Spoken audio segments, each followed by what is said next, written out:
자, 마지막이네요. 자, 요청 주소에 따른 적절한 컨트롤러를 이제 요청을 하거든요. 그때 핸들러 매핑이라는 애가 특정한 함수를 찾아줘요. 자, 특정한 함수를 찾아서 예를 들어서 어떤 get이라는 요청이 왔을 때 이런 요청이 오게 되면 URI 패턴이죠. 인디케이터, 식별자예요. 끝에 있는 것들이. 해당 주소 요청이 오면 적절한 컨트롤러의 함수를 찾아서 실행이 돼요. 되게 간단하게. 자, 실행이 되고 응답을 하게 되면 HTML 파일을 응답할지 혹은 데이터를 응답할지 결정을 해야 되는데 HTML 파일을 응답하게 되면 뷰 리졸버라는 애가 간여를 해서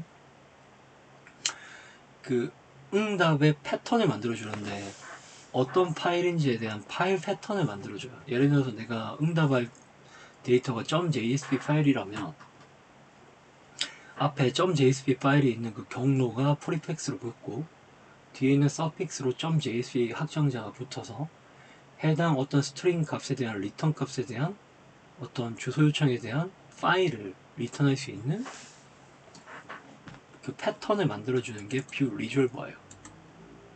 예를 들어서 이런 거예요. 봐봐요. 그 디스패처 서블릿이 컴포넌트 스캐너를 해서 뭐 A라는 클래스가 메모리에 떴어요. 떴는데 얘가 뭐 hello라는 함수를 들고 있잖아요. 그리고 리턴 타입이 스트링이에요. 스트링인데 얘가 이제 디스패처 서블릿에서 컴포넌트 스캐너에서 얘가 메모리에 떴는데 이 뜬 상태에서 얘가 리턴을 그냥 단순하게 뭐 hello라는 걸 리턴을 한다고 볼게요. 이렇게. 그럼 이 되게 단순한 함수잖아요. 그러면 이 디스패처 서블릿이 컴포넌트 스캔을 통해서 A를 메소드에 띄우고 그 다음에 주소 분배를 하기 위해서 자기가 하는 것보다는 핸들러 매핑이라는 애한테 넘겨요. 다시 이 핸들러 매핑이라는 애가 적절한 함수를 찾아요. 그게 얘예요. 찾았어요. 찾아서 얘가 실행이 돼요. 그럼 이 스택이 실행되거든요. 이 스택이 실행될 때 되게 단순하게 헬로우라는 메시지밖에 없잖아요. 그러면 이 리턴이 이 헬로우라는 메시지가 결국은 리스폰스 될 건데 요청한 사람한테 리스폰스 될 때 이 헬로우라는 메시지를 응답하게 되면 그냥 헬로우라는 메시지가 요청한 쪽으로 응답이 될 거예요. 그게 데이터 리턴이고요.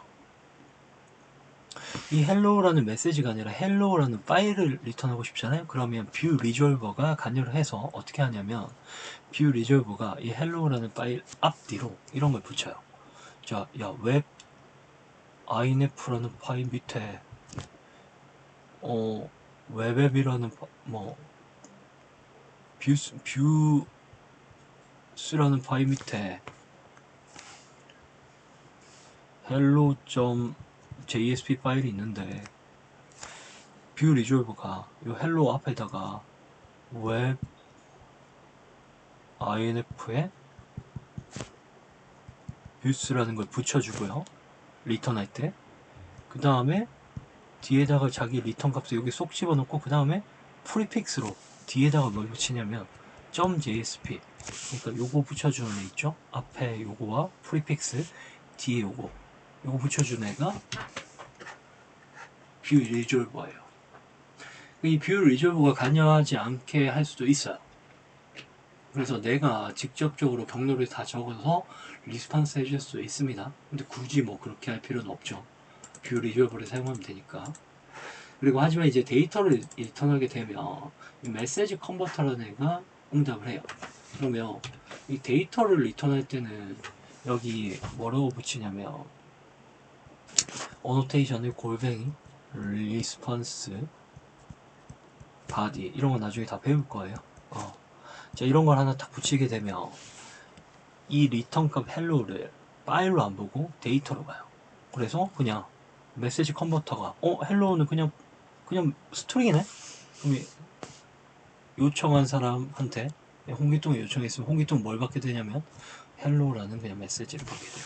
근데 이때 재밌는 게 만약에 뭐 유저라는 엔티티가 하나 있는데 유저라는 엔티티가 id 뭐 name 이런 걸 가지고 있는데 id가 뭐 int id, 뭐 string name 이런 걸 두고 있는데 id가 1이고 name이 뭐 홍기통이잖아요.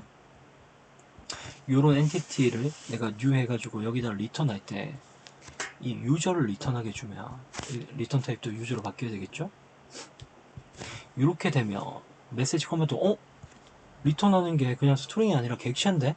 객체면 객체를 이 홍기통이 이해 못하잖아 얘가. 그러니까 메시지 컨버터라는 애가 이 유저를 JSON으로 바꿔가지고 응답을 해줘요. 그럼 얘가 어떻게 바뀌게 되냐면 이렇게 바뀌게 돼요. ID 1 name 홍기통 이렇게. 요게 메시지 컨버터의 역할이에요. 되게 편하죠? 난 그냥 얘를 리턴하면 되잖아요.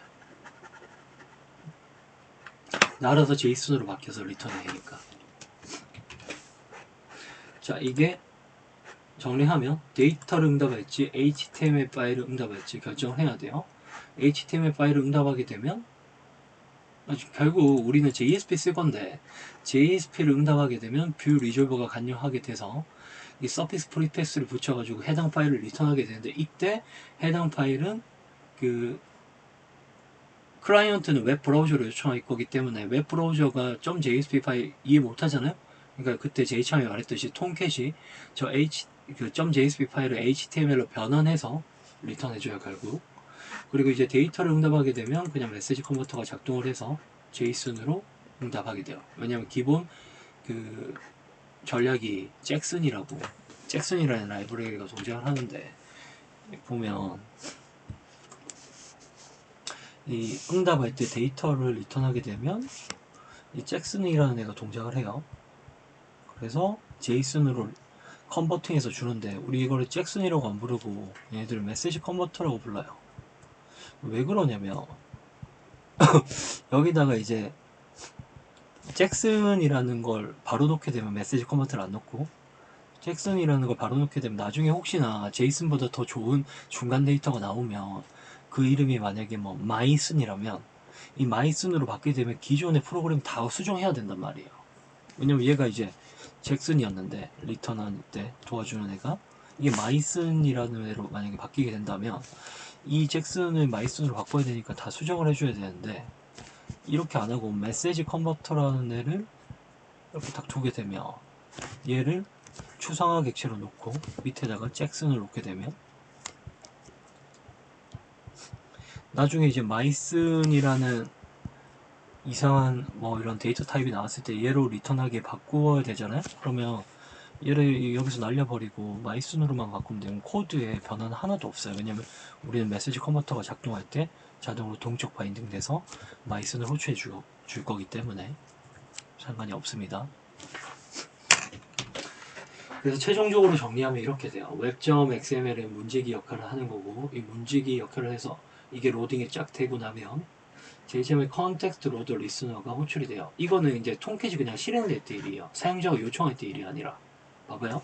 사용자가 요청하기 전에 서버가 켜져야 되잖아요. 서버가 로딩이 돼 있어야 돼요. 서버가 이제 켜져 있어야 되는데 서버가 켜질 때 web.xml이 호출이 되고 그리고 나서 성이 만들어지는 거죠. 하나의 성이 이때 만들어질 때 컨텍스트 로더 리스너가 두 번째로 호출이 되고 컨텍스트 로더 리스너가 두 번째로 호출이 될 때 잠깐만요.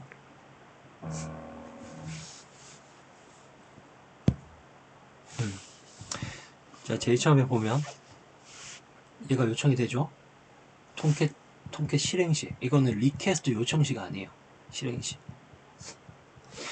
그걸 로딩이 돼서 문진이가 해야 될 그 문서들 이런 걸 쫙 읽어. 내가 해야 될 일이 이런 일이구나.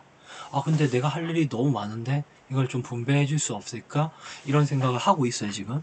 그 상황에서 두 번째로 이 크레이트가 돼요.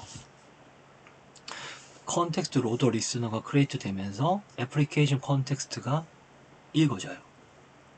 애플리케이션 컨텍스트가 읽어질 때 루트 컨텍스트 XML이 읽어지는데 여기에서는 보통 데이터베이스 관련된 어떤 객체들을 컴포넌트 스캔해서 메모리에 올려요. 그때 이런 것들이 메모리에 떠요. 서비스, 뭐 DAO, VO 이런 애들이 나중에 이제 DB에 연결돼 가지고 어떤 처리를 하는 애들이거든요. 그 얘들은 메모리에 일단 딱 띄워놔요. 얘 띄워줬죠? 메모리에. 그리고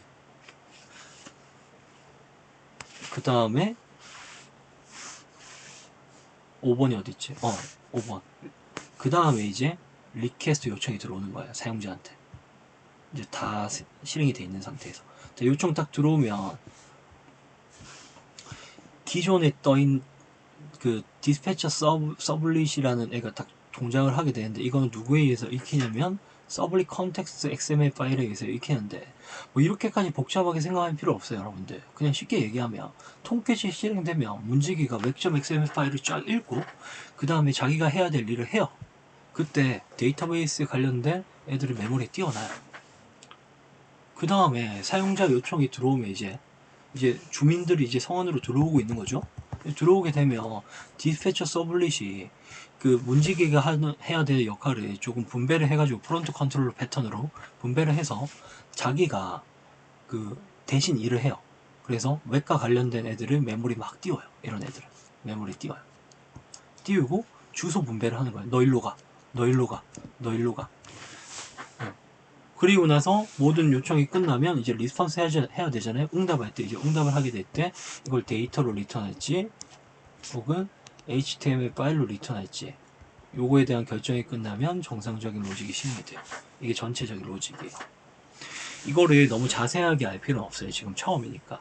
근데 나중에 이제 코드를 하면서 코드를 치면서 보다 보면 이게 자연스럽게 머릿속에 들어올 거예요. 제가 근데 코드를 하기 전에 이걸 왜 먼저 설명을 하냐면, 이게 지금 이해가 안 간다 하더라도 전체적인 맥락이 있는 상태에서 코드를 보는 것과 코드를 먼저 보고 나서 전체적인 맥락을 이해하는 건 천지 차이예요.